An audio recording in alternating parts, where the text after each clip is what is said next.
Good evening, ladies and gentlemen, and welcome back to this week's edition of Wind Against Tide. Your hosts for today are Dave Standing and Adrian Luthier. Oh my goodness. Oh, yes. You nailed that, Joey. How's my Craig Willis? Good?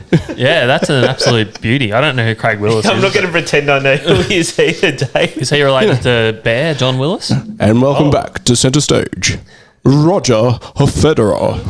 Oh, tennis man. Toyota, oh, what a feeling. You know him now? Settle down. Toyota haven't given us anything. Yeah, I do know him now. That's a ripper, Joe. Good to have you aboard, by the way. Thanks for having me. So we've got not one, but two guests on today, Adrian. We do. It's one of your long-time fishing mates, or became a good fishing mate of yours, didn't he, Dave? He certainly has. Our friend Suraj, who has actually featured on the podcast several times without his knowledge, but he's cool with it. So we've got Suraj in. How are you going, Suraj? Yeah, Suraj. Welcome aboard, buddy. Thank you, mate. Thank you, Adrian. Thank you, Dave. And Joey. Yes, beautiful work, Suraj. Now, great to have you on. Thank you. The reason I wanted to get you in is because you might not know this, Suraj, but I find you to be quite an inspirational character. And I think that your story is very much worth sharing, or at least what we can of it in the short amount of time we have. So if I can, Suraj, can I ask you a couple of questions? Sure. So now you obviously weren't born in Australia. No, I was born in the foothills of a Himalayan mountain. I come from a beautiful state called Sikkim. And from my window, I can see the full range, not full range, but range of Kanchenjunga mountain. Wow, so your nationality then is Nepalese or Indian? Well, my nationality is Indian. Yep. We merged with India in 1975, so we became an Indian citizen. Otherwise, maybe we would have been something like a Bhutanese or Nepalese or something like that. So when were you born then? If you don't mind me asking. I was born in 1974. Oh, so you're not Indian then? I would have said you weren't a day over 25, Suraj. You're looking very young and supple. Thank you, Dave. Suraj, have you ever been to Mount Everest? I've been to the base camp of Mount Kanchenjunga and I used to do a lot of trekking, but never really did the climb as such. No wonder you must have been so good down at Phillip Island off the rocks, just trekking up and down those hills, fishing, finding a good fishing spot. You would have just dominated Phillip Island, the back end of it.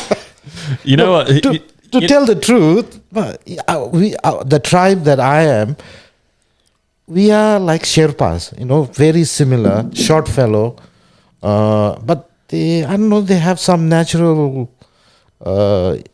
genes with mountains and rocks, I guess. So you're one with the mountain, are you? Yeah. I know what it is. You drink so much whiskey and red wine that you can't feel the cold. So what did you think about the rocks at Phillip Island? Oh. They're nice and red and not so slippery, man. Rock chat. I like the rock chat. So we are a fishing podcast, I suppose. So your homeland it's not known for its fishing, but you've in the past you've told me of some quite exciting fisheries that happen over there. What can you expect if you were to go fishing in the foothills of the Himalayas? There's some beautiful trout there, natural trout, and one fish especially. I wouldn't know what the scientific name of that fish is, but I probably believe it's some form of family of carp, but they are extremely hard fighting and streamlined fish. Their scales are bigger. And a lot of anglers around the world, they try and try and land them, and because you are disadvantaged is as to the water is not very deep and a lot of rocks around, and if you can land that, I think you know You're a top angler. you've done it. Yeah. Unlike our carp that we disrespect and have to kill them when we catch them, these ones are revered and worshipped. I Almost. think Yeah. they are in the northern hemisphere, though, Dave. Those species like the carp and all that, they're Yeah. well loved over there. Yeah, I mean, the carp in India is the mostly. I think they consume the most, but it's not the same because the environment is different, and I've nearly knocked over another beer for the second week in a row. So the name of that fish is this one you've told me before? I think it's called a marsha. that's correct, Dave. It's got masher, and there are three varieties of it. I'm trying to look it up here. Is it MAR? MASH double ER, and there's one golden marsher, there's one black looking, and there's a silverish kind. The most sought after is the golden marsher. And, Okay. it's because it's gold in color. Right. Well, if we want to go to Adrian's dealing some technical difficulties. I won't load him up with any more tasks, but we could go to the phone. Yeah, there it is. Cam? There. Is that it, Suraj? If you look up at that screen? That would be a kind of like a baby version of it. Yeah. But if you search for golden marsher or golden marsher fishing, you'll probably find some good photograph. Golden. So M-A-S. what's your best marsha? I've never caught one, mate. Oh, wow. Because I started learning fishing when I was in Australia. Cool. Here we go. Oh, Yeah. What do you got here, Dave? here's some big dogs. Yeah. Oh, So wow. if you zoom in on your phone with your fingers, Oh, yeah. It does have those carp kind of a fish, but they go up to probably 50 kilo. Your phone's not horizontal, Dave. Oh, look. Let's just You're not bail very out of that technical. anyway. We've done the... No, whatever. Who cares? No, it looks Anyway, great. That is a really big fish, really big, impressive fish. That gives people the idea. Yeah. Okay, so that's what's happening over there, but you didn't get into fishing until you came over to Australia. That's correct. Yes. So what kind of fishing did you do when you came to Australia? I have a dad who lives in Port Melbourne, and I call him Dad. He goes to fishing in Port Melbourne Pier, so I used to give him company and sort of started learning few things, and then started venturing out on my own. Yep. And now your main favourite form of fishing is land-based snapper. Is that right? That's what you specialise in anyway. Absolutely, that's right. Because I specialize in snapper, because my family only eats snapper. Yeah. If I take squid or whiting or tuna, I just have to give it away. But they don't eat anything. Suraj, you can give me any whiting any day of the week. Certainly, but I never chase for them. Good man. Hey, Suraj knows whiting is just another bait fish, don't you? Oh, absolutely. Yeah. You don't go out to chase bait. That's awesome. So what's your biggest snapper off the land, Suraj? It was an emotional moment. It was just probably 3-4 years ago. It measured 88 centimeter. 88, that's a big fish. Hey, that one Hey, lucky- behind me, exactly 88 centimetres, if I can. Yeah. So quite coincidental. That's That's your actual fish. 88. Yeah, Lucky number, Suraj. yeah. 88. Prosperous. And it was. I remember it was on the grand final morning, 28th of September or something like that. And I do have a video of it, and because I was alone that night. It was at 4:00 in the morning, and I landed that big one. It was emotional. You cried. Some tears were shed. I was just super excited because every year it's just like 70s, a lot of 60s, but that 80 mark from the land was a challenge.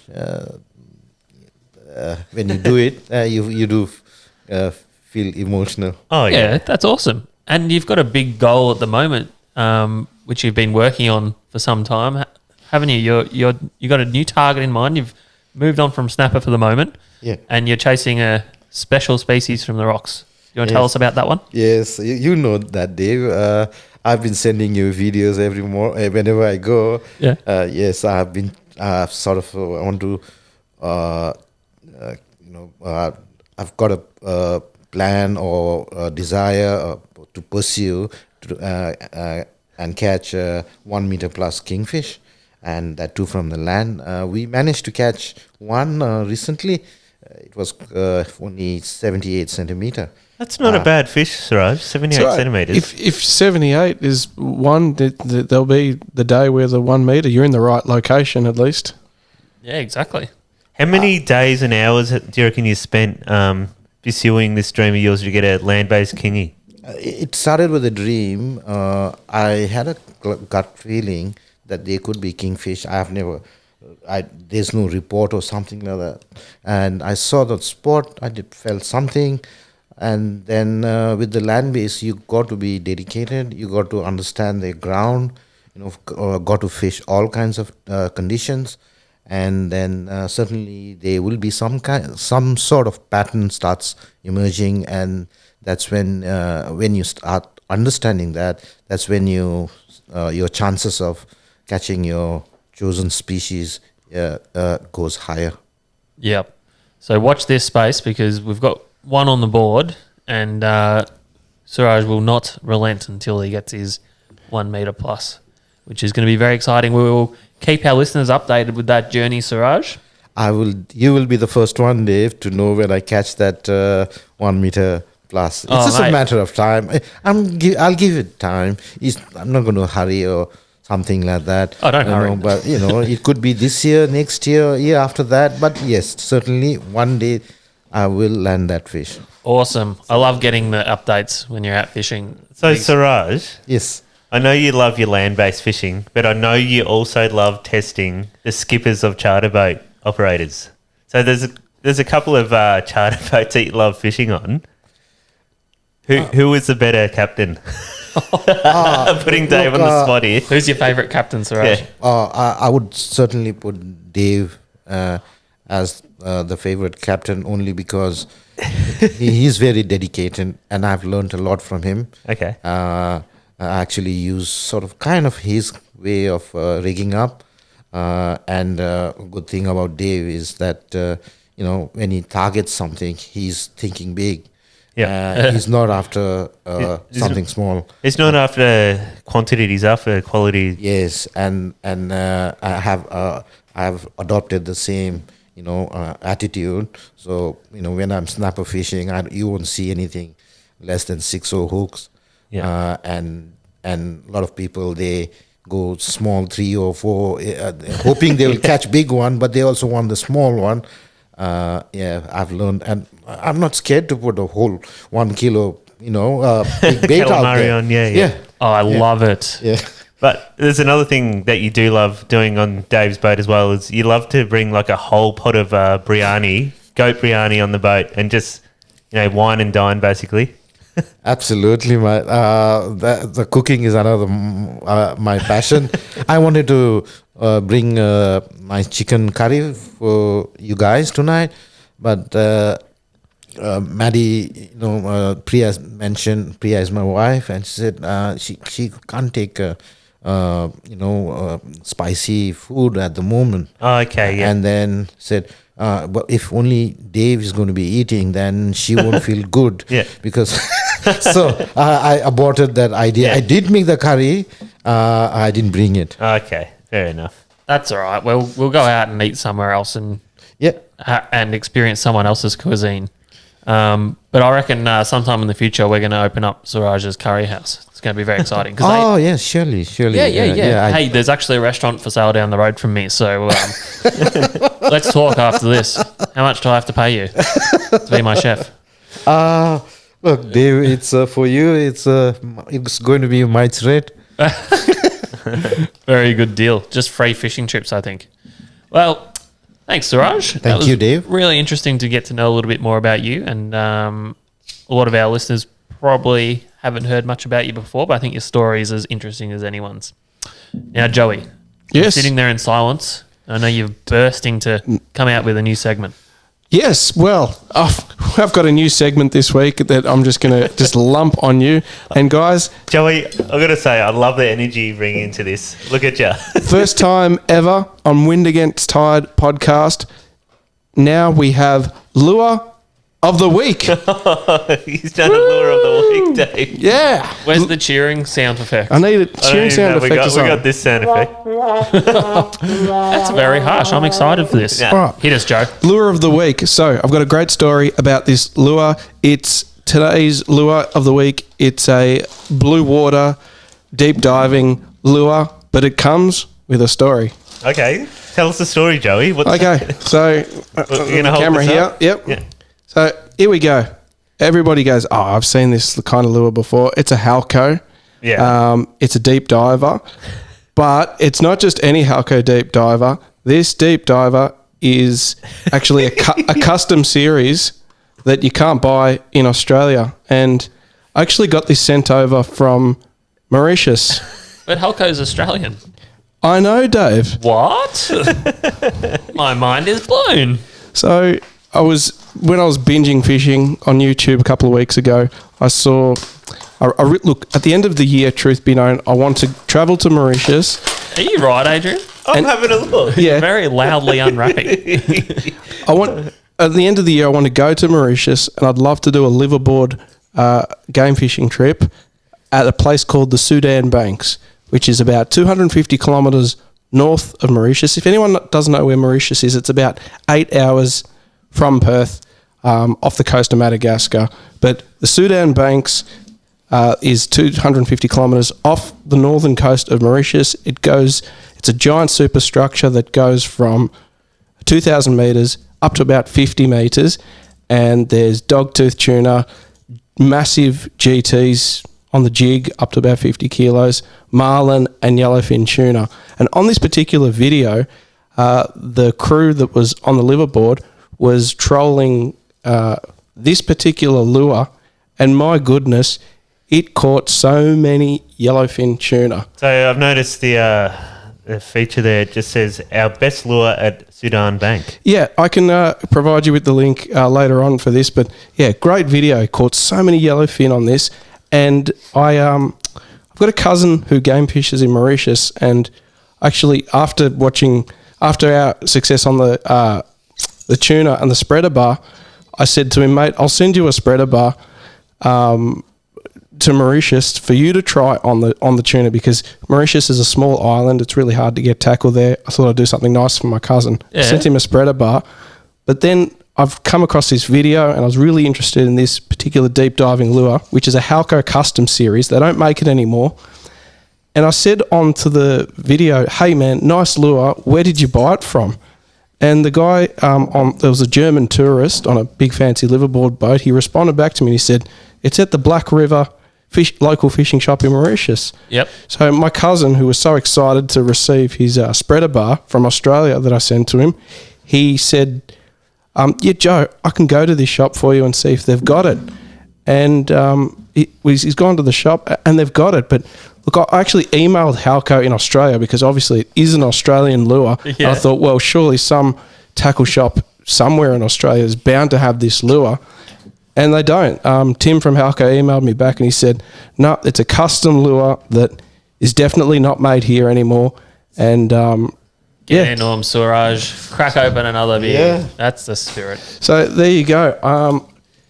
Yeah. That's So this is going to be. Oh, This just hooked me. Yes, finally, Adrian's been hooked. there you go. So, look, that's my lure of the week. There's a bit of a story behind it, and So yeah, You bought one there was only one all left. the way.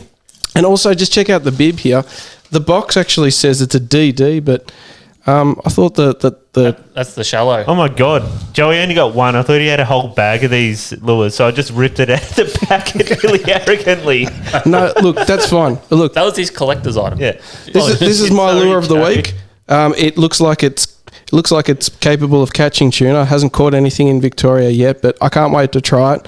And Dave and Adrian, I look forward to seeing your lures of the week next week. Oh, yeah? Thank you. Well, you're not the only one who's got a lure of the week Oh, because shit. me and Adrian grabbed some of these little beauties a couple of days ago. I've actually never seen this colour in my life, Dave. And that is a very Victorian colour lure because it is a Halco in red bait. yeah. We all know red bait is what Bluefin absolutely love down our way. So Halco's made that custom colour for Victoria. And Oh, that's my a one's in custom one as well? Mine's, well, yeah, I guess so. And mine's in the XDD, so it dives even deeper than yours. Do you know why mine's custom? See, Halco's actually like in, silver. So that is the Right. creme Right, de la that's creme series. Right. I'm Anyway, sure that's enough gonna Halco. make a difference. That's enough Halco chat. That wasn't supposed to be a Halco advertisements, but everything does eat them. They are bloody good. So hopefully that hopefully the fish down when here are you don't gonna get when are you going to get it wet, Joey? yeah. Maybe next week. Maybe I might just dip it in the water. Very exciting. Possibly this weekend, Joe. No, not likely. Gigs. You're back on the gig train, aren't you? Yeah, back playing lots and lots of music around Melbourne. I'm sure there's a spare bass player lying around who could fill in for you. Look, I'll swap you. I'll go strum the bass, as we like to It's call called it. Us, slapping that bass. no, ass. us bass players say strum the bass, Adrian. Don't we, Joe? Yeah, slapping the It's called slapping. plucking strings, slapping the bass, all that sort of stuff. But guys, I cannot wait to hear your lure of the week for next week. How about that? All right. Thanks, Joey. We will That's a carry new that segment. tradition on for you. Lure of the week. We're ditching Joey's top 5 because we've run out of things, and we're going lure of the week. Very good. You like that one, Suraj? Yeah. but Joey, that particular lure, I mean, what makes it so popular that it catches so many fish? Why? Is it only in Mauritius or? No, Suraj, I'm a total sucker. I just watched one video after a couple of wines on YouTube, and I just saw it catch so many yellowfin tuna. I thought, surely this.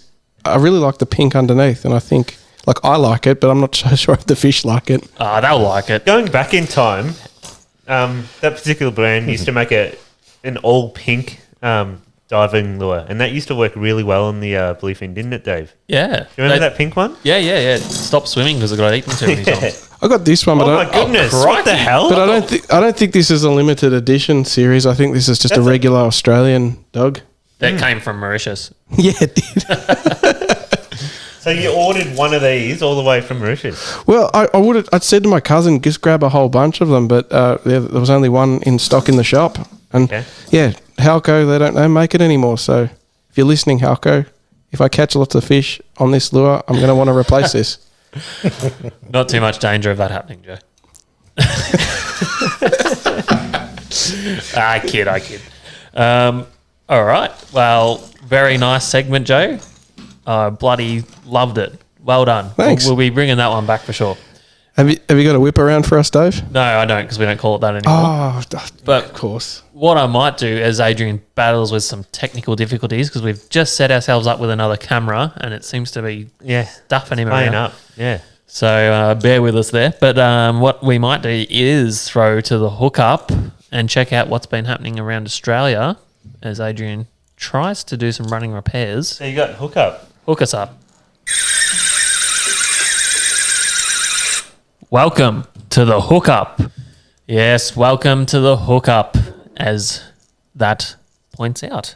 Anyway, we're going right around Australia with our reports again, and she's a fully loaded one this week, boys.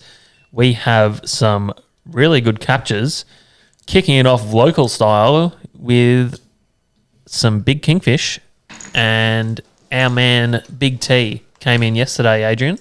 He did, didn't he? And he came in to Hastings with kingfish, I would say probably around 12 kilo. Yeah, it looked quite decent. Like, I reckon I just missed him at the tackle shop. It was a chunky, meaty fish. It was a real fat one, wasn't it? A thumper. Anyway, Big T is the local kingfish specialist. It's all he fishes for, so not surprising to see that. But one of the bigger ones I've seen come from outside of Western Port for the season. So Good work, Big T. Good to see a few of them kicking around. And, of course, we have Suraj on the hunt as well. And he caught one about a week before that. So they're definitely still kicking around. The Rip's still producing kingfish as well, obviously. Isn't it? Yep. So I've noticed a fair chunk of tuna down Bell's Beachway as well getting caught. Yeah. So tunas, we haven't seen too many out our way lately. But we're going to have another look soon because we're gluttons for punishment. But outside of Port Phillip and down towards the west, there's still been lots and lots of them caught, as well as quite a few mako sharks getting around still, which is pretty interesting. Just before the show, Adrian, we spoke to Tasmanian correspondent. Oh, that camera's really grinding our gears. Yeah. We spoke to Tasmanian correspondent Jonah, who gave us some good updates from down there. He recently did a trip down to the Matt Syker Islands, which I think he was actually on his way down there as we recorded our last podcast, and he found many, many hookups whilst trolling around the islands there. Fish ranging from that camera. We might not be able to see Joe for the rest of the podcast. Fish ranging from 20 to 40 kilo, he was saying, and as many as he wanted. Yeah. So he was a little bit surprised that there weren't too many bigger models mixed in, because usually there's some really big ones mixed in there, but he didn't come across any on that day. So he basically just said down Tassie way there's stacks of tuna everywhere. So Eaglehawk Neck is producing bluefin and albacore, as well as Storm Bay producing lots of albacore and bluefin around Dart Bank and Shipstern's Bluff, which you may know from some of the surfing. Yeah, it's a videos. well-known surfing spot, isn't it? Yeah. So where there's some crazy swells that roll through there, and madmen go out and ride those bad boys. So bluefin and albies kicking around there.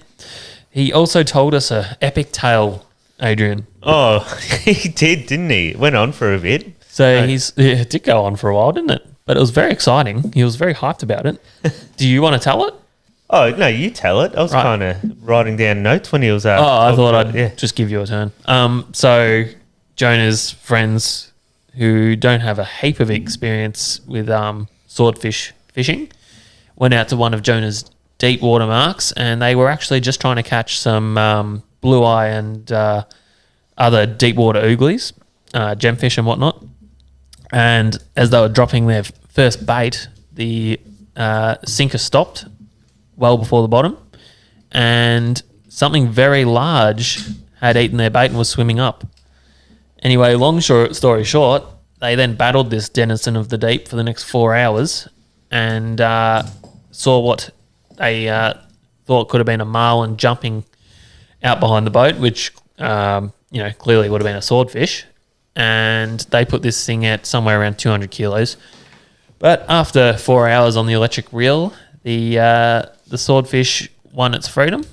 But, pretty exciting to see a fair few of them turning up down that way. So watch that space, and we'll watch also for some fish to start coming in from Victoria as boats begin to get out off those areas, which hopefully in the not too distant future we'll be able to get out there and have a crack at that. Yeah, I'm really looking forward to it, because I spoke to good mate Rodney Gillum the other day, and he actually said he's going to bring down his 50 Maritimo down. Oh, so you're looking forward to doing it in comfort. I'm looking forward to cooking roast dinners and stuff while we're waiting for a bite. You guys had an awful experience last year in swordfish. I remember throwing up and overnight and all sorts of crap. Let's never talk about that again. I think we have talked about that on a previous podcast, but that was not the right conditions to be out there overnight. It was very swelly and actually quite a bit of wind and bad times, Joe, bad times. So what else is biting, Dave? So staying with Tassie for a minute, the Devonport Bluefin Fishery continues to go from strength to strength. Lots of tuna around there, with even some bigger fish getting encountered, with some guys encountering fish up to 50 to 60 kilos, which is pretty cool. Be good to see some that size coming through our way in the near future. The marlin off the south coast of New South Wales and even just into Victoria, I believe, have still been going quite well. Stripe and black marlin. And Isn't it true there's been a couple kicking around at Malakuta? yeah, that's what I've heard, yeah. So that's pretty cool, isn't it, Joe? Yeah. Yeah. I was down at Lakes Entrance on the weekend, and here's an exciting report for you, Joe, because I know you're big into food. I was walking into the local tackle store down there because I was just there on a little family holiday thing, and I was introducing young Sam, my little boy, to his first tackle store. Anyway, the guy that owns it was saying he's never seen prawns like they are at Lake Tyers at the moment in his whole life. That's it. Joe's storming out. Cheers. If he had a camera there, you'd be able to see it. So he showed me a video of just clouds of prawns. Just Oh, wow. Clouds of prawns. clouds of them, Joe, big ones. So they're all gathered at what should be the mouth because it's closed at the moment, trying to get out, but obviously they can't. Gee, I hope there was a 100-gallon drum there of Thousand Island sauce There was. to go with them. Apparently it was just mayhem. People everywhere all swiping at them with nets and stuff. It was a real slaughterhouse, but there's heaps of them there. Awesome. So yeah, he said never seen anything like it. He was even going down himself. You could have taken Sammy there for his first little prawn trip. Yeah, I did think about it, but I would have had to buy a light and a net and stuff. And then I thought, I'll probably just get there and you'll crack it and want to go home anyway. You know what Jonah would have done? He would have borrowed a light and a net. Yeah. Why Well, didn't you try that? yeah, it was too much effort. Oh, too much effort. I did think about it, and then I was like, nah, it'll just end in tears. So but prawns, they run on the no moon. Normally the no moon, but because these ones can't get out of the system, they're kind of trapped in there anyway. So Why are they trapped in there? Because the entrance is shut. Lake Tyers. Oh, wow. Yeah. So it doesn't. So the moon was big on the weekend, but it didn't matter. So they're ripe for the picking, Joey. Just rock up there with your Thousand Island dressing and sauce thing and dip away, old boy. Nice. Yeah, really good. What we did forget to talk about, Adrian. What did we forget to talk about? Shall I leave you be with your cameras? I don't know. Go for it. I've got to hook up before you close off on that. Yeah. We're not closed on the hookup yet. No, There's plenty more to okay. report. Good. More. Well, Port Phillip Snapper. Yeah. We're not just talking about reports this week, about second-hand reports. Adrian and Brendan actually went out there and caught some snapper in Port Phillip. So Brendan saw some great reports come Sunday, right? And it actually absolutely went nuts. People were bagging out on 5+ kilo fish. There was boatloads with bucket loads of fish coming into Carrum. So because I live really close to Carrum boat ramp, I decided to go for a walk, and literally there was 20-litre buckets with just tails sticking out everywhere on every boat. That's a good bite. And Brendan put up a post on Sunday, the barometer's dropping, thought I'd cruise. So he's out on his SLR cruising all day, and it's like the best snapper bite in like a year. That's in Port Phillip Bay, and he's got sucked into driving his car. I don't know if he got sucked in, but it's a beautiful car. Yeah, Pawsey would have sucked him in. Yeah. Look, I'm sure he enjoyed it. Yeah, he did. And anyway, he decided that he was going to go snapper fishing. So he goes, I'm going to launch at 6:30 in the morning, first light, and go out there. And it didn't happen like that. Like, I wasn't even going to get involved in this fishing trip. You guys were catching him like in the middle of the day, right? Well, we haven't got to that yet, Joey. And that doesn't surprise me being Brendan either, by the way. And I would be shocked if he got up at the crack of dawn to go snapper fishing. apparently he did. This is his story. He got there at 6:30 or whatever, and it was supposed to be dead calm, no wind at all. And he goes, it was blowing a gale, boats were bouncing around, and it was just not good. So apparently he went to work to 9 o'clock. He's getting so soft in his old age. Yeah. And it gets to 9 o'clock, and he calls me and goes, oh, Adrian, where's all the cameras? Did Dave leave them in the office? I go, yeah, they're in the office. Do you want them? Yeah, I'm going to go fishing. He goes, I'll be half an hour. So it gets to 9:30. I'm like, okay, it's still not here. And 10 minutes later after that, I'll go, you know what? I'm going to call him. Where the hell is he? And he goes, oh, Mr. Turnoff, I'm almost at Mornington. I go, well, I can drop him off to you. And then, because I'm on the road anyway, I've got to pick heaps of stuff up. That's quite a big turn-off miss, by the way. Yeah. It's 20 minutes away. Yeah, it is. Anyway, so I get to the ramp with the camera bag, and he's launched the boat, just, piss farting around in the water. And he goes, "Oh, you might as well just jump on. I'm only going to be an hour." I'm like, "Oh, really? I've got so much things I need to be doing right now." He goes, "No, just jump on. We'll make it quick." Anyway, we get out. I go, "Okay, I'm coming. We get out there and literally we see like hundreds of boats just sitting in the deep water there. Yeah, that must be where they're all catching them. Yeah. And then you see, the big extreme with twin Zuzis out there. You go, "Oh, that must be the mark." Old Worsto. Yeah, Worsto was there. So literally, Brendan kind of had a mark on his phone where he knew the fish were because good mates caught him the day before. Yeah. And it was literally right where PW was. Yeah, right. And Brendan gets up close to PW and we mark a fish about 30 metres right next to him. And Brendan's like, "Chuck the pick in, quick. Okay, sweet. Chucked it in. And I look at his pilchard that he bought, and he bought like one of those 5 kilo blocks. Oh, yeah. And normally they look all nice and fresh and individual, but this one looked like it had been defrosted about 4 or 5 times and refrozen. Yeah. Because the blood ice around it, Oh, yes. it was just like putrid. That's all right for cubing, though. Yeah, but they were but his baits. trying to bait it. What that was? That wasn't the burley pilchard. That was the. They weren't individually quality frozen. They were. No, they weren't were IQF. block. Oh, gosh, bless you, Suraj. Yeah. They were bulk mushed together. Yeah. So I had to bait them up, and no joke, literally the first bait I chucked in the rod, we waited like 2 minutes and it buckled over and I've just rod grabbed. And I'm like, "Oh, sorry, Brendan, I've just rod grabbed. I didn't mean to do that. I was just standing next to it." That's He goes, cool. "No, it's good. I've got the camera rolling anyway." Yeah. And up comes this beautiful fish, Joey. Absolute beauty. That is a cracker. Like, look at that. And PW just yells out, "Oh, you guys have been here like 3 minutes. I've been here 2 hours and you're ripping a nice fish right next to me. I hate you." I'm sure he was all right. He got heaps the day before, I'm pretty Yeah. sure, didn't he? Yeah, he did. He absolutely railed him the day before. His whole family did, Yeah. not just him. Oh, there you go. And then what happens next? Like, because we kind of launched at 10:50 or whatever, and we got a fish on the deck at like 11. Like, literally, that's how quick it was. And the tide was slack tide at, I think, 12 o'clock. So we had bugger all tide left. And out the back, as I'm chucking cubes in, not kidding, about 40 or 50 gars just schooled up around the back of the boat every Yeah, time I was nice. chucking pilchard. I go, "Brendan, do you have any small hooks? This is gun snapper bait right here." And he goes, "No, I've got nothing." And he's searching his lure box, and out comes this little brim lure with the tiniest trebles, like rusty trebles in the world.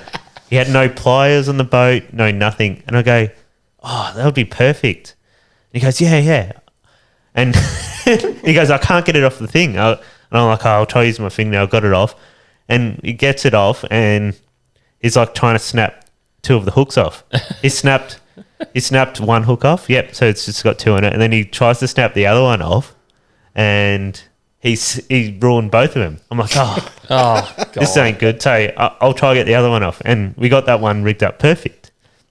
And he's like casting at these. You He's do like, just to tie like a knot, like a with it, because it obviously didn't have an eye on yeah, it. no, it did. right? Yeah, it's just a treble treble hook. off a lure. Oh, okay, He yeah, ripped- yeah. he ripped- Just a single trip. Yep. No, he I'm with snapped 2 hooks off it. Yep. Yeah. Yeah. So we made it into a single hook. Yep. Okay. And then he's just got it tied to a spool of, I think it was FC rock, whatever he had on his boat, and he's just whipped it out there, and then there's like all these like marlins just chasing it, basically. Little mini marlins. Yeah, and we finally got one. It was only the first one was like the tiniest thing you'd ever seen. Okay, that's not really good. I'll just chuck it out whole as a livey. That one didn't get touched at all. Yeah. And then he got this decent size one, like maybe 25 centimeters, and I go, "Oh, that's perfect." Cut it in half. I chucked the tail end down, and it was in the water for about half an hour. And just as the tide slackened out, this rod's, because there's no tide, the rods are basically right under us, and the rod's basically in the water like this. I'm like, "Holy shit, this is a good fish." Yeah, nice. And Brendan got a bloody beauty. So 2 for the day. That's pretty good going for the middle of the day in Port Phillip, actually. Yeah. 2 good ones. Yeah. Yeah, look at that. And look at those conditions. Like, you don't get a better day than that. That's a very high snapper, isn't it? Yeah. Like it's height. Yeah. Quite It's tall. like stumpy. Yeah. So I contributed to the Port Phillip Bay snapper reports. Yeah, I can't believe we've actually gone snapper. Well, I didn't, but some of us have gone snapper fishing. And just a question, what was the water temperature? Well, you're not going to believe this, Joey, but it's still hovering around like 20, 21 degrees. Wow. I noticed that the second lot of the snapper season, if you call it, like generally The autumn water run? Yeah, the autumn run, it's like back when that water temperature's back around that 18 degree Yeah. mark. So yeah, it should get better, Joey. Should go from strength to strength. let's roll. I heard there's been some longliners going through there the last few days, though. Oh, has there? Yeah. What? I thought they finished. Or was that just netting? Yeah, that was the bait netting. Yep. So they are long-lining snapper. So it'd be interesting to see if that affects it. Although I don't know that it would it? There's bloody stacks of fish there. I'm sure it's all quite heavily monitored. Yeah. Well, if you're not interested in catching 5 or 6 kilo snapper, and I know a lot of people that think big snapper are yucky, I've got a great report for you. Apparently, Uncle Tones from Safety Beach, he lives at Safety Beach. He went out at Buoy 1 on a few days ago, went out at Buoy 1, and he bagged out on the pinky snapper. As many as you wanted. I've got a great... So Buoy 1, the western entrance of Western Port we're talking about, Joe. Buoy 1, the entrance of Western Port, and as well, On snapper? Yeah, there's a photo there. Pinkies. Pinky, so if you don't like catching big snapper, this is for you, this report. So Joey's put out this report, and I've seen the photo here, and it goes, we went solo, bagged out. And I go, Joey, you can't put that up. He's solo. But now it makes sense because they're pinkies. Yeah, so he's allowed 10, isn't he? Yep. 1, 2, 3, 4, 5, 6, 7, 8, 9, 11. Yeah, so, Oh, no, one's a gurnard. 1, 2, 3, 4, 5. So Uncle Tony, he doesn't like fishing. He doesn't have any rods that have a gel spun line on it, and he's like, I can't fish if the tide's running too hard. So I said to him, yeah, I bet you enjoyed that because it was around the new moon where generally there's not much trickle in the tide. So A neap tide, Joey. yeah, Oh. And might I say, it's good to see those snapper floating around in lukewarm water without being bled. They look delicious. yeah. That's a real OG report. Keeping it Pinkies real. aren't that bad if you don't bleed them, though. You reckon? No. They're still going to have the same amount of blood relative to a big one. Yeah, but still. The bloodline along the back vein, that's obviously a lot bigger on a bigger fish. We need to do snapper champions, like the tuna champions thing, but for snapper. Yeah, we should start that campaign up, Dave. Yes, let's give Sean Tracy a call. Get some government grant money. Yeah. Rip I'm up. into that. And another report, western entrance of Western Port. I know you're not going to be impressed, but good grief, there is some massive whiting being caught at the moment. I've seen Shell's Salt Living and Jason Taylor got stuck into the monster whiting last week. They're coming on next week, Joe. Wow. Yeah, we got Michelle on and Jace. That's the reaction we're after. Wow. Did you We're know gonna we talk- had him on? No, I didn't. Yeah. Am I invited? Oh, you can come and watch. Yeah. That's why you were the guinea pig for the the Gumtree camera Dave bought. Oh, cool. And I think I've sorted the technical issues now. Yeah, Well, it's not the camera, is it? No. so No, I I've can't sorted be- it out. Thank God we've got Joe back. Shell Salt Living got stuck in him. I've seen Lee Rayner get stuck into them. But these are big whiting, like close to 50 centimetres. They are monsters. Joe's in linear mode. So You know what, Joe? You'd be shocked to hear this, but that actually does sound quite interesting to me because they're big. They're hard, and they're not. It's quality over quantity. That's what I'm into. Yeah. I'm into the quality. And I know there's some spots offshore there where there's 50 centimetre whiting to be had, Joe. Look, I'll tell you my biggest challenge. Look, I'd love to get back into the whiting fishing. It's something I enjoy. I don't do it that much, but I aspire to one day get better at it. Especially in that bottom end of Western Port, you've got the big, thick kelp beds, and it's really challenging because you've got other unwanted species like leather jackets that'll snip you off. You've got grass whiting. You've got wrasse that will grab your whiting bait and go back into their little hell holes and bust you off. It's really, really difficult. So They're hell holes. They are hell holes. It's like, I got a fish on, and then it's just like, yep, it's a wrasse that's ran me straight into the cave. But Just, do you eat wrasse? no, I don't. But I know they're very good to eat. Well, wouldn't say very good. Has anyone tried wrasse? I've had some varieties of wrasse, and they're not too bad. Has anyone had the Look, if you crumb and deep fry everything, it all tastes good. Well, there's a big Asian market for the blue throat wrasse. A lot of guys there's a commercial license you can actually buy where you use rod and reel to catch these fish, and you got to keep them live. They export them live. Yeah. And there's a big market for it. Yeah, it's very interesting, isn't it? Yeah. So, Dave, can I book you in for a 50 centimetre whiting trip next week? Look, if every other interesting fish isn't biting or existing at that particular moment, then I am with you, Joey. All right, I got you down. And so wrapping up the hookup there with some great input from Joey. Thanks for that. One more snapper report down from Welshport, our old mate Peter Ferguson. Oh, yeah. Couple of snapper there for him.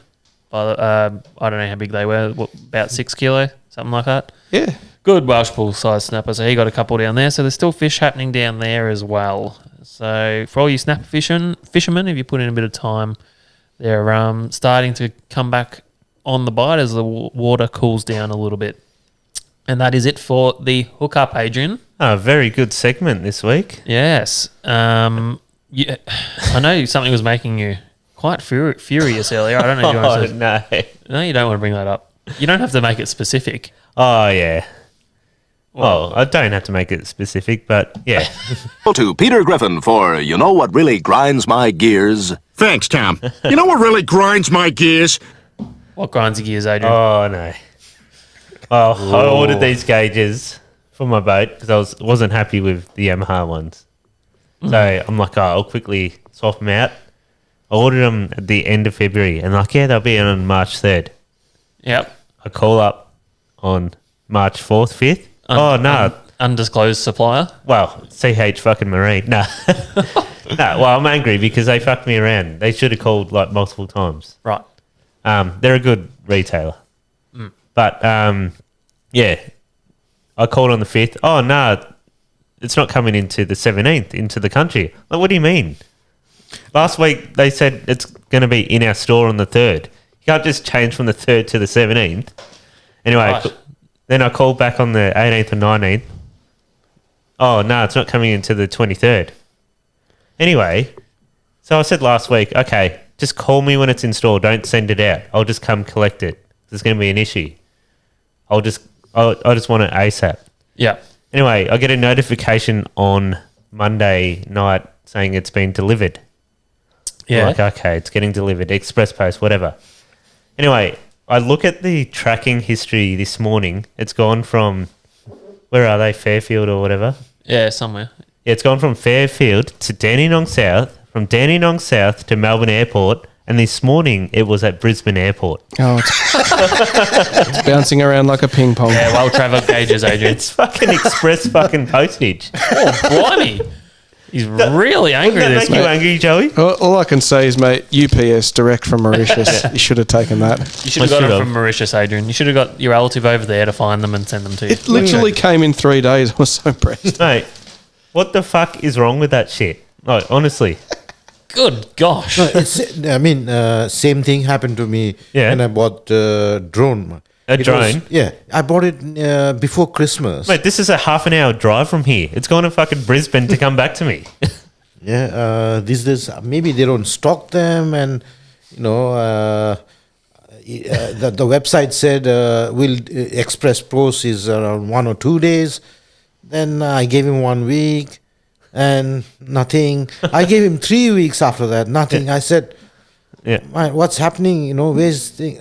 He's saying, it'll be soon. Okay, but that's not an answer. Soon, No. Then, to cut long story short, it took 3 months.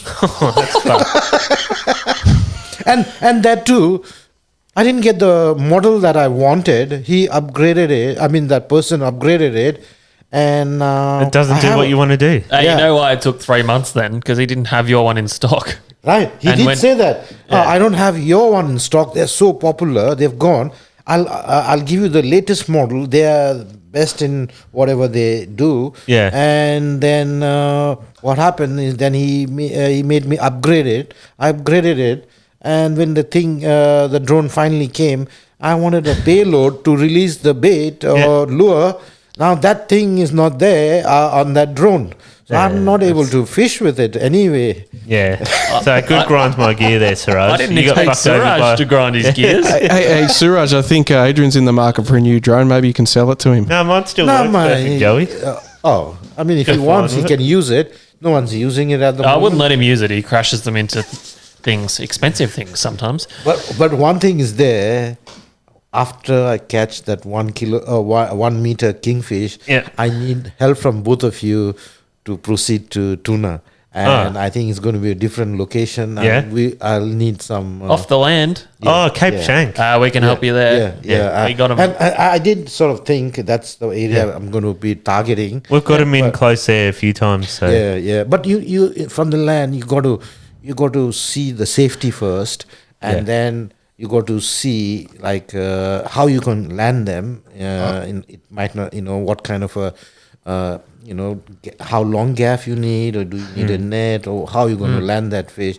And after landing, how you going to, if you've walked very far and you have to carry that fish, right? So It's a lot more difficult. A lot more thought needs to put into it. Of course, yeah. there's some amazing rocks down there. You bring your harness, your grappling hooks, and everything. A big Be like real cliffhanger. fun. Oh, so yeah, Suraj will be like a crack team of SAS troops rappelling down the cliff faces at Cape Shank. It'll be quite the sight to see. Serious question. Suraj, have you fished at Punch Bowl Rocks before? Yes, I have. Yeah. I fished both the left and the right. And what's been your best trip at Punch Bowl Rocks? Punch bowl, it's just a glorified land-based sport. I don't think it's that great compared to the risk you're taking. If you're experienced, then maybe you can you can fish there. But if you don't have that kind of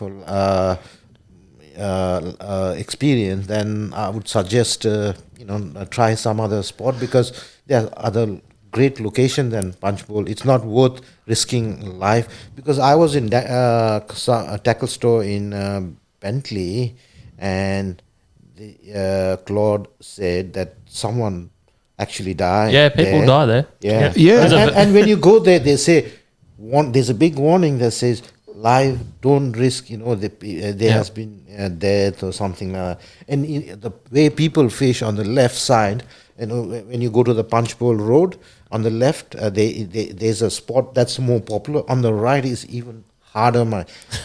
You have to go during the low tide, and you have to fish during the high tide, and then you can only come back on the low tide. It's So good. you get to It's good spend advice. many hours down there. I challenge you, or don't challenge you. I've heard that Punch Bowl, it can be a really good spot. A friend of mine, early season before the Western Port snapper run starts up, he's seen some great snapper taken off those rocks before they come into the bay. Normally in the early season we catch our snapper down at the corals and off Observation Point down there, sometimes at the start, but apparently you can catch some great snapper Joe, off the rocks. stop sending people to the death rocks. We've just been talking about how dangerous they are. Yeah. Very wise words, Suraj. I like your message there. With the land base, safety first.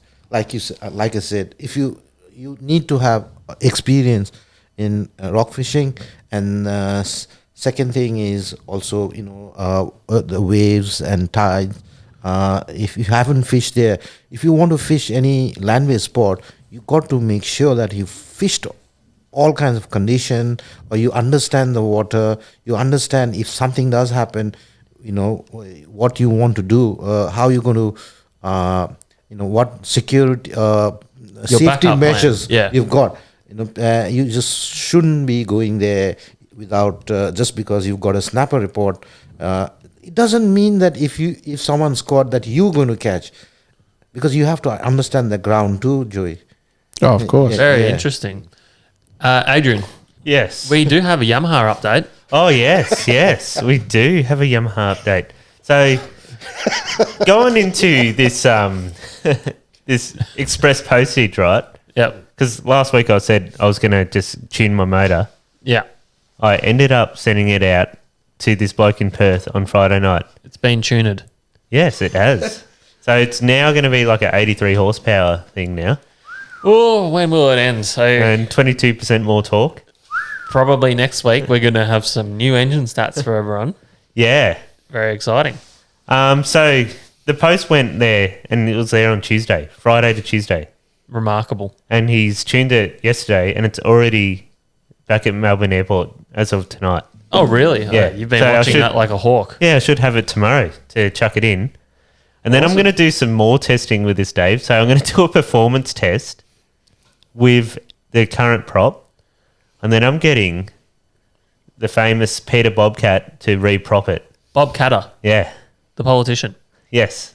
The politician. You're kidding me. That'll be very interesting. Nah, but I'm actually going to test the performance with the standard prop. And then after he re-props it, see how much performance gain I'm actually going to get. Yeah. Well, watch this space, people.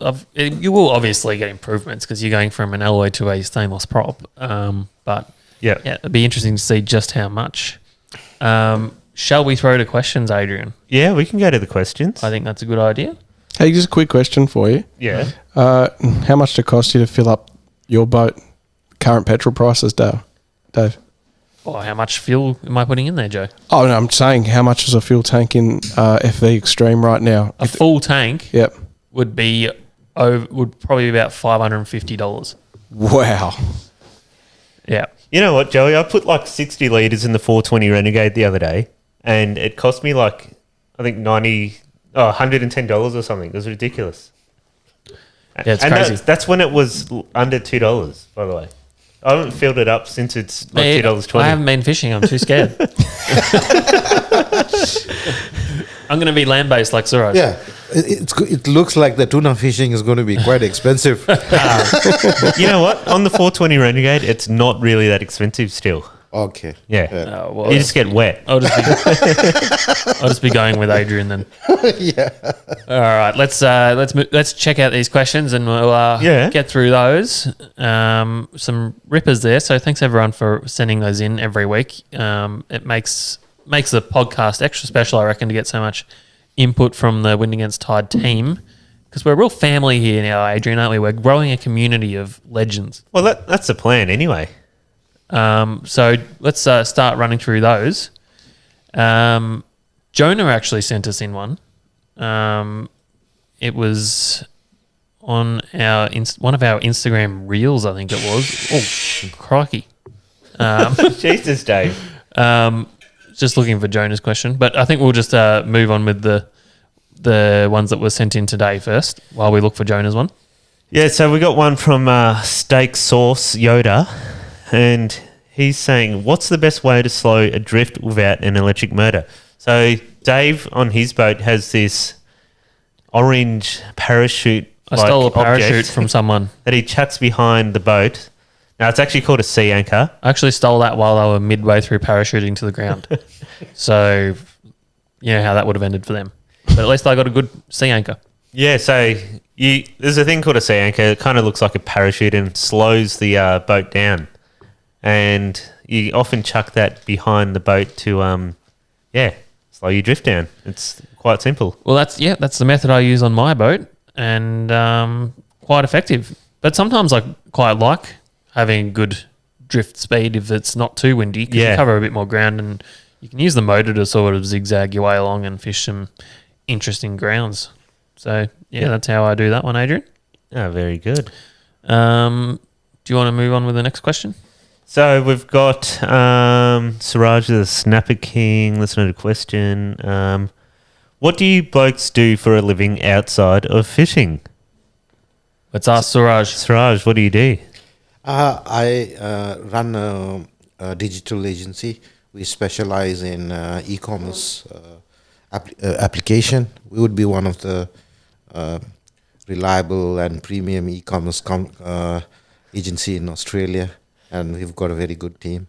Now, I do believe you've had some interesting clients in the past. Do you want to tell us about some of them? That's there in every industry. Yeah. But you do have some clients that overlap with the fishing world, don't you? You've been a big helper to Matt Sini from Real Time. I call Mazzini brother. He calls it brother from another mother. Yeah. So I don't know about that. You look like you're related. I like to help fellow fishermen, or Yeah. that way. So I just feel a bit passionate about them, and been over the years somehow or the other associated with some, whether they are anchor manufacturer like Anchorite or Saka. there was Saka anchors, Yep. and there was another one, Boat Catch, Greg. Oh, so yep. Very good. That's awesome. Joey, you. we know what you do. You're a soul-sucking real estate agent. Thanks for that.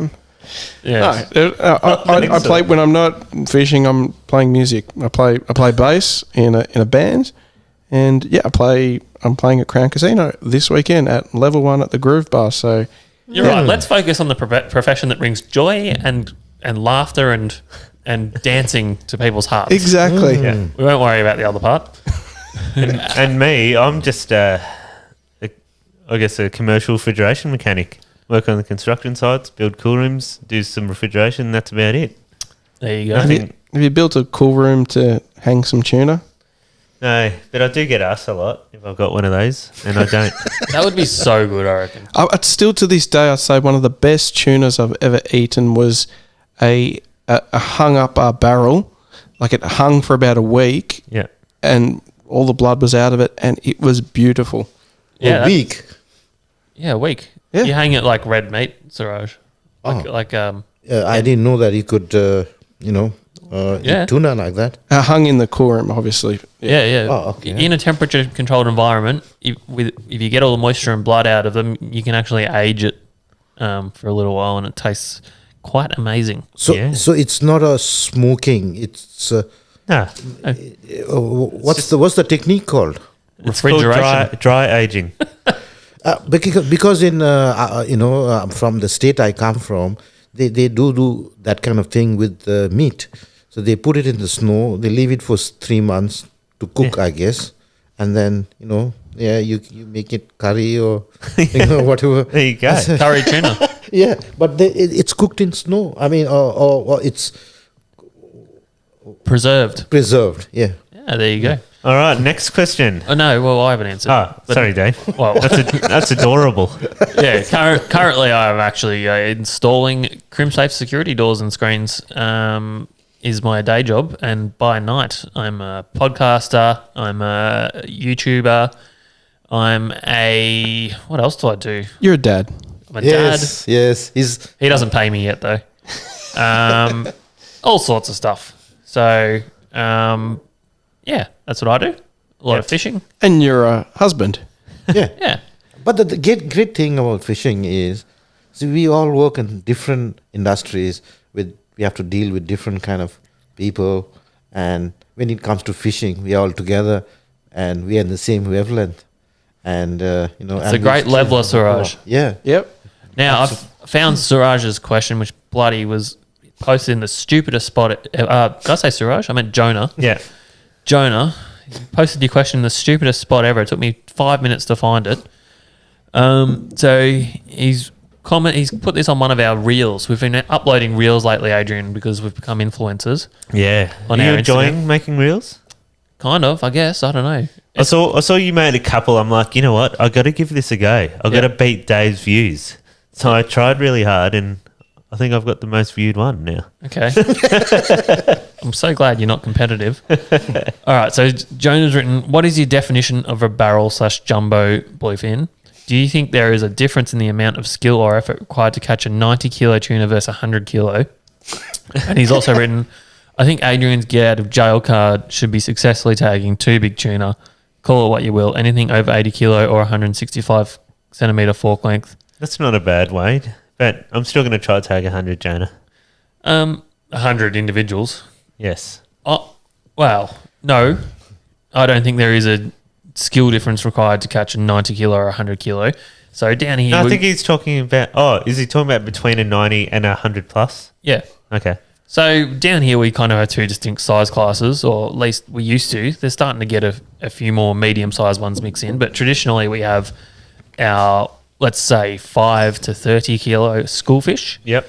And our 80, or let's say 70 to include Joe, because he got a 76 kilo one, 70 to 180. That's quite a big size range. But either little ones or we get the true giant ones. And the giant ones, basically we call them barrels or jumbos or whatever you want to call them. And it's almost ready to start catching them again, Dave. It is that time of year, Joe, which is very exciting. And guess what? They also say, for snapper too, they call the same kind of thing. We call the big snapper Big Daddy. Big Daddy. You call it a Big Red. Knobber. Knobber. King Kong, Donkey Kong. You call him Big King Kong Donkey Kong. They have a different, I don't know. I remember I'm going to catch a Big Daddy and Dave, Dave said, Big Daddy, yeah, big snapper, above 7+ kilo. They're called Big Daddies. Yeah, you're the only one that calls it that, but yep. Well, you know what? He's probably right. They are a big daddy. Well, Especially the ones with the big nose some and of them big are- knobbies. Some of them are big mummies. Yeah. Anyway, I'm going to quickly answer Jonah's question. No, I think so. There's distinct styles of fishing we do to catch the smaller schoolfish, or there's distinct styles we do to catch the big ones. So I Yep. think once you're targeting a big one, if you get one that's clearly of that bigger size class, which is 70 plus, then I'm happy to call it a barrel for Adrian. Yeah. There you go. So And- barrel is above 70, is it, Dave? Like anything above 50 or... Like I was just saying, Suraj, I think anything that's that larger size class of fish. So we catch a lot of these smaller, what we call schoolfish, and then you get the next size class up. And usually they are around 80 to, I've seen them up to 180 kilo. In fact, someone got a 190 kilo one this week, Adrian. I should have put that in the... oh, wow. Should have put that in the, whatever we call out, the hookup. I forgot what it was called for a second. Was it actually a northern Pacific bluefin or was it a southern bluefin? They're saying it was an SBT, 190 kilo up the coast there in New South Wales. Well, I think, Well, that would be a new record. Yeah, biggest, and it was rec court too. I think in northern, they have distinct markings on the bellies, like white blotches. So you should be able to tell. I don't know. I think sometimes it can be hard to tell from exterior markings. It's incredible, those northern bluefin tuna. I've been a part of a capture of one with Brendan up in New Zealand, and it might as well be cat food. Like, apparently it's just not for eating quality at all, those What? northern Pacific. That's nonsense, Joe. Joey, those things sell for like millions of dollars. Apparently not. They're not as sought after as the southern tuna and the American tuna. Do you Don't not you- watch the auctions in Japan? Yeah, I know, These but northern bluefins are selling for like squillions of dollars. I'm just telling you, that's what the guys on board the boat said it in New Zealand. Sorry, not northern. Sorry, I've just totally messed that up. Pacific Isn't that bluefin. the same thing? No, they're different. There's Pacifics and there's the Atlantics. Sorry, They're southern Pacifics. Pacific, Yeah. which runs between New Zealand and Japan. Apparently, those tunas, that's what we caught in New Zealand. And then northern's northern. How could a northern bluefin come all the way down to Australia? That just bewilders me. Look, I wasn't really listening hard enough to hear that little stuff up, Joe, so I'll let you get away with it. But it's good that you pulled yourself up. Well done. Yeah, but no, then how can they claim it's a northern tuna? I don't know. You'll have to ask them. We'll have to look into that one. Let's look into You know that. that boat that you caught on, their company, one of their boats, like, got the wheelhouse taken off and 4 people died. That was a really sad story from the past week. Yeah, I was going to touch on that Yeah. after, towards the end of the show there. Yeah, very sad news coming out of New Zealand with the charter boat Enchanter running a kingfish charter and running into some foul weather and apparently took a rogue wave over the top and... They just made it back to the tip of the Northland, Cape Reinga there, and they were Yeah. coming around to seek refuge around the bend around there, and that's where a wave took off the pilot house. Yeah. And Must have been a monster wave. unfortunately, 4 people died from that. Yeah, and think some still missing at sea. So Are they okay? fingers crossed that there's a minor miracle there and some of those guys are found alive, or all of them. We hope so. Yeah. Very sad news. Oh, just dropped my phone. Moving on with the questions. Yeah, so we got where is it? What's your go-to area for squid in Western Port? Martha's Snatch? No. Well, it depends on where they are, wherever they are. Yeah. Well, this time of year, kind of the northern end of the bay, like Tyab and Quail and all Okay, that. interesting, because I was going to go the complete opposite and say the western entrance. Really? But, each their own. Western and eastern entrance. There you go. But they can be anywhere. Yeah. It depends on the water quality. Yes. Yeah, so we usually just fish all the usual areas until we find where the concentration of squid is, and that's where we want to be. Mm-hmm. Bo Ali has written, Dave, with the success of this podcast, could we see immersion apparel making a comeback? Would like to purchase some hoodies for winter fishing. No, won't be making a comeback. Good thinking, though. Great time to get some winter clothing. Wind against tide hoodies Yes. are coming in a couple This of is weeks. what I'm segueing into, Adrian. I would like to get one. Yeah, you would like Yeah. the wind against tide one, Suraj? Well, $600 for you, buddy. Mates rates. So I think we are going to probably look into getting a little bit of merch made. Why don't you get a duck hunting jacket like Brendan's? You source us one, Joey, and we'll bloody get a few of them. So expressions of interest if you'd like a wind against tide hoodie, and maybe we'll get that organised, Adrian. Ah, very good. Or a duck I'm into hunting that. wind against tide jacket. Yep, a duck jacket hunting for one, Joe. Yeah, all right. Okay. Special order for Joey. Yeah, Joey's very keen on that. You want me to read out some more, Adrian, or are you going to read some out? Or I've got a couple more here. Joey he's leaving work now. He'll see us soon. have you guys tried slow pitch jigging in either of our local bays? If not, would you give it a go just for something different? You actually caught some snapper on some jigs in Western Port Yeah, last year on a charter. Yep, true. We've done a little bit of it. So in Western Port, underneath the salmon and yakka workups, you can pick up like small they do in New snapper Zealand. You can pick up small snapper on jigs pretty easily. They're very aggressive. Obviously, feeding up in the water column, eating the bits of pilchards falling down. So that's an exciting form of fishing. But yeah, it's something that I actually really do want to get into. I bought a not really a slow pitch jigging, but I bought a light jigging outfit. And you had a little flutter butterfly jig on the end of it. Yes, with the hopes of doing it with Adrian, and then we never went again. Well, it's funny. When we went to Portland with Joey at the start of this year, you bought that slow pitching jig rod there, and we just we're just floating around in disbelief and can't find the tuna and disarray. And I'm like, I'll just chuck this down here. We marked something up. And you'd been trying for a couple of minutes, and I go, I'll give this a shot. And first drop down, I pull up a snapper. A little pinky. It was quite funny though. Yeah, but I think it is actually a really effective form of fishing. So I am keen to give it a good crack. I think I'll mostly do lure fishing next year. It's so much fun for the snapper. So it is. Watch that space. It really is. Chris Zapras says Suraj is the snapper king.